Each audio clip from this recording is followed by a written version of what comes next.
হরিহরপাড়ায় ভয়াবহ অগ্নিকাণ্ডে পুড়ল পোল্ট্রির ফার্ম। ঘটনাটি হরিহরপাড়া থানার পদ্মনাভপুর এলাকার ঘটনা। স্থানীয় সূত্রে জানা যায়, শুক্রবার দুপুরে পোল্ট্রি ফার্মের পাশে ফসলের অবশিষ্টাংশে কে বা কারা আগুন ধরিয়েছিল বলে অনুমান স্থানীয়দের। সেই আগুন মুহূর্তের মধ্যে ছড়িয়ে পড়তেই বিরাট আকার ধারণ করে বলে দাবি প্রত্যক্ষদর্শীদের। ফার্মের ঘর ছাড়াও প্রায় 2500-এরও বেশি পোল্ট্রি মুরগির বাচ্চা পুড়ে গিয়েছে বলে দাবি ফার্ম মালিকের। সামনে খুশির ঈদ, তার আগে এমন ক্ষতি, মাথায় হাত মালিকের। ঘটনায় ব্যাপক চাঞ্চল্য ছড়িয়ে পড়ে এলাকায়। খবর দেওয়া হয় দমকলে। ঘটনাস্থলে দমকলের একটি ইঞ্জিন এসে আগুন নিয়ন্ত্রণে আনে। মুকুল মণ্ডলের রিপোর্ট, হরিহরপাড়া খবর। আমি বর্তমানে জুম্মার মসজিদে নামাজ পড়তে গেছিলাম, এসে দেখি এই আগুনের অবস্থা। হ্যাঁ, কেউ কেউ বলছে পাশের ওই খাট পড়া থেকে আগুন লেগে এখানে এসে ধরেছে, এটাই।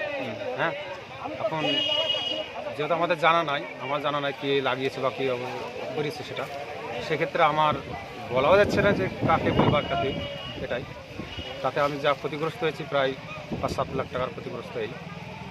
ফার্মে ছিল হ্যাঁ, রানিং মুরগি 2500 ছিল এবং অন্যান্য আসবাবপত্র অনেকই ছিল। খাবার বস্তা প্রায় 20-25টা ছিল, এটাই।